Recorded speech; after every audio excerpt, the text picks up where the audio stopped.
Hello, I'm Gareth Hall and welcome to the Phoenix 2021. This is Greyhound Racing's new hottest race. It's the first ever slot race in Greyhound Racing. It's worth $1.1 million and all you need to do is buy a slot. They're worth $75,000, and to tell us all about this wonderful new race, let's welcome in our team. Now, the CEO of the Melbourne Greyhound Racing Association has joined us here, Ash Baker. G'day, Ash. G'day, Gareth. Thanks for having me on. Exciting times. Yeah, looking forward to learning a little bit more about the Phoenix, and from Greyhound Racing Victoria, Molly Haynes. Hello to you, Molly. Hello, Gareth. And representing the Tap, he's the host of the Catching Pen. He is the face, they tell me, of Greyhound Racing these days. Mark Olmos. Hello, Mark. Hello, Gareth. Great to be here with this exciting new concept. Yep, and I can't wait to work out what this race is all about now, Ash. Why do you think that this is a game changer for the sport of greyhound racing? Gareth, this is unlike anything we've ever done before in our industry across the globe. We've seen how successful the Everest has been in Sydney for the thoroughbreds. It's approaching its fourth year this year. It continues to build momentum, and as you know, this race has been 2 years in the making. It's an exciting concept. It's a game changer. It's a $75,000 buy-in, and it's a free shot at $750,000. So can't wait to get to December. Now, Molly, it's just a perfect opportunity for the sport of greyhound racing in a way to market itself. And we'll talk to Ash about that a little later on. But everybody these days, it's only been officially launched in less than a week now, but everybody's talking about the Phoenix. Oh, without a doubt. There is such a buzz around what the Phoenix could mean for greyhound racing and the future of the Phoenix itself. We've seen its success in the horses, and I can't wait to see what it does with the greyhounds. And if you think about it, how about the chance to buy into a greyhound just for that 30 seconds? People spend so much money on greyhounds as pups, even as race dogs, that don't necessarily get to a race of this level. And here we are, we're handing it to people, and I just love the idea. And I think the best part about the Phoenix is trying to work out how you can actually get a slot, and then the fun about working out how the slot works and negotiating deals with trainers and owners of greyhound racing. So that's the first question I'll ask you here, Ash. Do you have to own a greyhound to take part in this competition?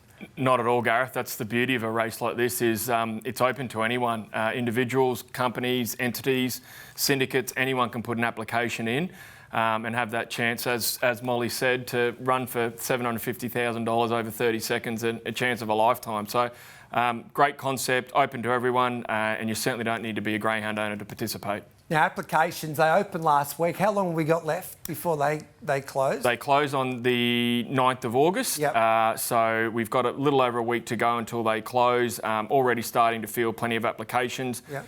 Getting lots of interstate flavour already, and a good mix of greyhound people as well as those in business and the corporate world. So going to be exciting. I've made no secret that I desperately want a slot. So can you help me out? How do I get a slot? Can you give us any hints here? Yeah, so it's a pretty simple process. It's via an application and assessment process. So fill out a form. There's a couple of simple questions on there about telling us why you want a slot, how you're going to market the race for us, because that's a really important component of this concept. Is it's not just about the race on December 18, it's also about telling the stories all the way through from when we announce slot holders in September all the way through to the race in December. So it's important that the right applicants can tell us how they're going to bring the race to a new audience, attract people that may not be engaged in our sport at the moment, but also promote how good the Phoenix is. So you can lodge an application. It'll go to an independent panel, which is chaired by the former Premier of Victoria, Dr. Dennis Napthine, with a couple of other sports integrity members on that panel. And they'll select the best 8 applicants, and we'll announce them at some time in September. And talking about marketing, Molly, that's how this race will be able to market itself, because organisations or individuals will have to send in an application, but I would imagine to be a successful individual or company regarding getting a slot in the Phoenix, that you'll have to sell yourself pretty well, or your organisation, and how can you make a difference to the sport and how you can promote the Phoenix? Without a doubt. Look, we focus so much on the stories behind the greyhounds who make our sport tick, and as well as the trainers too. But how about that commercial angle? We get the chance for businesses to get behind themselves and get behind the dogs and do almost the advertising for us. There are so many amazing stories and so many amazing connections, and this is what the Phoenix is going to bring out. And the best part, I think, about having this application procedure here, Ash, is that you actually get to choose who you want in the Phoenix, the Meadows and this individual board. So I guess they'll be getting criteria to say, okay, this is what we want and hopefully we get this. Yeah, so it's important that we've got a really transparent process because we're talking about over 1.1 million in prize money on offer. At my board of directors wanted to make sure that there was a transparent process in place to select these applications. We've obviously got a matrix as to what we think the race should look like and what those slot holders will bring to the table for us. So we're looking for a good mix of individuals, companies, people that might own greyhounds or be associated in some way or form. But there's also plenty of interest from interstate jurisdictions as well. So it's about how can we make this a national race and how is it in the best interest not only of our club but also the sport here in Australia. So if I get a slot, I'm lucky enough, this hasn't been confirmed just yet, but I get a slot. So I can actually go to one of the trainers out there, we'll just say Glenn Rounds with Ashton Rupee, who's the current favourite with the tab at the moment for the Phoenix. And I go to Glenn, I want your dog for the Phoenix, and we'll work out a deal. $750,000 to the winner. I'll say he's the favourite, mate. I'll keep, if he wins, I'll keep $450,000. And yourself and the owners can have the rest. Is that how the deals will be worked out in the end? Absolutely. Look, it's up to the owners and trainers of those greyhounds, so the connections, to negotiate privately with the slot holders to come to some sort of agreement separate to the process of applying and obtaining a slot. I'm sure there'll be numerous types of deals being put in place for this because I'd say many people will be looking forward to years 2, 3 and 4 as well, not just the first year. So this is about making sure we have a good process in place, but it's up to those connections and the slot holder to come up with an agreement in any way, shape or form. So if I get a slot this year, is it my slot to lose or do I have to go again in 2022? We did everything as a one-year process because this is such a big leap of faith for our industry and my club. We'll review everything at the end of the first running of the Phoenix and come back with a bit more of a stronger framework, but potentially looking forward to more of a 3-year plan. If it's a huge success, that I'm sure it will be, then we'll be able to cement that in a little bit more, and we'll certainly put something in place for those slot holders going forward to make sure that there's an opportunity to be engaged for a longer term. So if I get a slot for $75,000 and my old mate Mark Olmers comes along and says, Gareth, I'll give you $90,000 for this slot, what happens there? Can I sell it to Mark? Yeah, so there's terms and conditions on our website, which is thephoenix.melbourne, which will outline all of the opportunities you can do from a commercial sense. One of those is you are able to on-sell your slot for whatever reason you may see fit as a profit-making venture, or perhaps there's, for other reasons, someone wants to buy your slot off you for a higher amount because they got a dog they think can win the race. There are some deadlines. I think 31st of October is the final deadline for that because we've still got to go through the process to make sure that the next slot holder goes through that independent process and the fit and proper person test and ticks all the right boxes. And Molly, just explain to the people that probably don't quite understand how the greyhound industry works regarding training fees, etc. Usually it's just a 50-50 deal with the owner, is that right? Yes, it sure is. So usually the trainer takes 50% of any prize money earned and the owners get the other 50%. So I think it's exciting to see what wheeling and dealing can be done, because what if two people are after Aston Rupee or Shimmer Shine, then all of a sudden it becomes a bidding war between people who have that slot. And that's why I've told a few trainers recently, Mark, is that I would be trying to get a slot because as a business, as a greyhound trainer, it's the best possible publicity and it's a chance for you to maybe get a superstar greyhound in your kennel for the Phoenix and maybe some other races which are close by. There's one pretty handy one, it's the Melbourne Cup. Absolutely. So how would you do it, Mark? Well, just what you're talking about there, especially around, the lead up and all the talk and all of the hype, it's going to be fantastic because we've never seen anything like it in greyhound racing. Also, we get to hero a whole bunch of dogs, not just 8 dogs as we would have in a normal final. The lead up, we don't know the field until before a week out. So they're going to be a group of maybe 15 greyhounds that we're heroing and that we're pushing to the public. It's wonderful promotion. From a tab perspective, we'll be pushing hard with markets and letting people know that this dog hasn't secured a spot, but maybe that's why it's a bigger price, or this one's secured and that's why it's favourite, the likes of your Aston Rupees and your Aston Fastnets. And there'll be so many wonderful stories that come out of this Phoenix.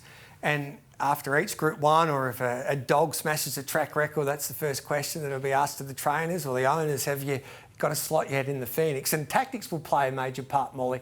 When will they make the move to lock up their greyhound once you've got your slot? Do you go nice and early, a little bit like some of the slot owners in the Everest have done, and some have got it right, some haven't? Or do you wait until right to the end to work out who will be representing your slot in the Phoenix come the latter part of December? Look, it's a really hard one. The initial thought for me would be probably hold on as long as you can, but then saying that, you're potentially missing out on some of the best dogs that are going around. So I think it's finding that balance. If there's a greyhound on the outskirts that people are thinking, oh, maybe, maybe I wouldn't mind a bit of that. Maybe it is about getting organised, but I think just making sure people are keeping an eye on what's happening on the track, and especially what they're doing at the Meadows. I think Meadows form is going to be so important coming into the Phoenix. So the 18th of December is the final. What's the latest you have to lock in your dog for a slot? Final acceptances will be announced on the 10th of December, so about 8 days out from the race. So there'll be lots of conversations being had, I would imagine, post the Melbourne Cup in that 10 days or so leading up to the 10th of December, because I've no doubt there'll be a couple of slot holders probably jostling to get either the Melbourne Cup winner or a dog that's missed out on the final but should have been in or whatever. So there'll be 8 days out, and that'll just change the narrative of the whole race as well, because we'll then focus on what does the race look like 8 days out. Now we know the final field. And we've seen it with so many superstars in the open class sprinting ranks around the country these days. 2 weeks can be a long time in greyhound racing. We can have a greyhound replace as the #1 sprinter in the land. So from an application point of view, how long have we got to put in our applications? Yeah, so we've got until the end of the first week of August to submit your applications. Go to the website, thephoenix.melbourne, and there's all the information you need there. We'll then go behind closed doors for a month and go through the process of assessing those applications. And then pending the COVID situation here in Melbourne, we'll look to do some sort of fancy launch around early to mid-September to announce those 8 slot holders, and then we begin the journey towards December 18. All right, then we'll go towards the end of the year right now. So the slots have been announced. We've worked out the field for Phoenix 2021 on December 18th. If you've got a greyhound that's drawn box number 3 in the final and then he gets injured during the week, what happens then? Yeah, so there is a process for the reserve dogs. So there'll be 2 reserves in the race, like a normal greyhound race is formulated. Greyhound Racing Victoria will call for nominations under the normal rules of racing process, and the 2 highest rated greyhounds nominated at the time will form the 2 reserves. If your greyhound is scratched after final acceptance time, the slot holders and the connections will be able to choose one of the 2 reserves. They don't get allocated automatically. You get to choose which one of those 2 you want to represent your slot. All right then, Mark. The market's already open with the tab for the Phoenix. Aston Rupee's the favourite. I've already taken some of the $17 co-blends because I know that he'll be leading into the first turn. Absolutely, especially hopefully there's a little bit of trouble behind him. From what we saw on maturity night, he can lead anyone in the country at the moment. That dog's very exciting, as we know, quite well bred too. In terms of the market, very safe early doors because all the best dogs are on this page. $8 Aston Rupee, the opening market. But then you've got dogs like Kablins, you mentioned, $17. You go down the board. Tiggerlong Tonk's a 2-time Group 1 winner at $21. Equaliser, recent Brisbane Cup winner, is at $31. Then you even go down to the New South Wales Star in Wow. $31, already a Group 1 winner at the Meadows, which Molly mentioned is so important to be a Group 1 winner at the Meadows. There are a few of them too. You've also got the likes of Fernando Mick, an up-and-comer, placed in the Futurity just recently at $41. And even Mr Fix, that was placed in that race, is at $51. We know things can happen so quickly in greyhound racing. These free-for-alls weekly leading up to the Phoenix are going to be ones to watch, and betting's going to be worth watching too, because it'll change very, very quickly, probably on a weekly basis, Gareth. I can't wait. It's still right at the end of the year, but it'll go pretty quickly, Ash. And your racing club there has been able to attract some of the best greyhounds to your track because you have races like the Australian Cup, the Maturity. But how will the Phoenix be different? I think what we need to focus on as a club about the Phoenix is the actual event side of it as well. We've all been through a fair bit over the past 18 months as a country, but especially here in Victoria and in Melbourne. We're going to put a big focus on making sure that this is a real big event for not just the local community, but we're heavily involved in some of our local football, netball leagues. We really want to engage them. There are lots of other community partners we've got. So it's almost like a bit of a celebration. That's the way we're looking at it. It's close to Christmas. We already have a good vibe on track around Christmas time anyway, so it ties in well with that. We get a bit of clean air from some of the bigger sports around Melbourne, particularly the football. Cricket's the only other real sport on at the time. So it's a great opportunity for us to really showcase our sport, but also showcase the Meadows as a venue and what sort of event we can put on, because we've put on some big ones before and this will be unlike anything we've ever done. Can't wait. And Molly, if we can't get to the track there on Saturday, December 18th, there'll be a wonderful coverage that we can sit at home and enjoy the action there. Without a doubt, we'll be showcasing the Phoenix on Thrill of the Chase. We will have a program between 5 and 6 p.m. And that'll allow us to tell the stories of each and every runner, all of the slot holders, and then we circle back to around the race time. We get 3 to 4 minutes to watch the race and experience that. So we're very excited. I'll be fascinated to see the applications because, as you pointed out, Ash, it will be tightly contested just to get a slot. And my advice to everybody out there is just think outside the square. How do you think that your contribution to this race can help greyhound racing go forward and promote this wonderful sport in the best possible way? Absolutely. I can tell you already of the 2 applications we've got, both those parties have thought outside the square in terms of what they've pitched to us. Can you give us an example? So, without revealing too much, both parties are engaging other industries to help promote their race, which is exactly what we want to do. It's cutting through where we've never cut through before. And they've thought outside the box in terms of how they're going to promote and market their slot and their greyhound and that journey they take from September all the way through to December. Yeah, so transcending the sport in a way and putting the sport on the map. Mark, love your work. What price cold beans now? Still $17? Gareth, I'll give you 20. Yeah. Oh, beautiful. Hey, Molly, can't wait for the Phoenix. It will be a wonderful build-up. There's terrific racing still to come throughout the year here in Victoria, the Melbourne Cup in November, but the Phoenix will be something else in its first ever race, of course, in the latter part of December. Good on you, Molly. Thank you. And well done, Ash. You've pulled off a miracle, mate. We've still got a little way to go, Gareth, but it's great to be... Has it exceeded your expectations? It has already. I'm sort of blown away just sitting here looking at some of the marketing material already, working with the best in the business in our sport, and that's what it's about, bringing everyone together.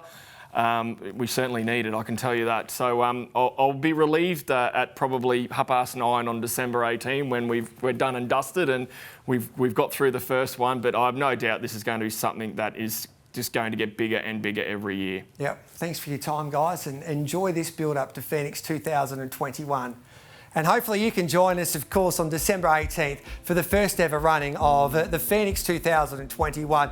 But I promise you will be some build-up before this event, and hopefully you can get your applications in as well and you can be part of this race that everybody is talking about in the sport of greyhound racing.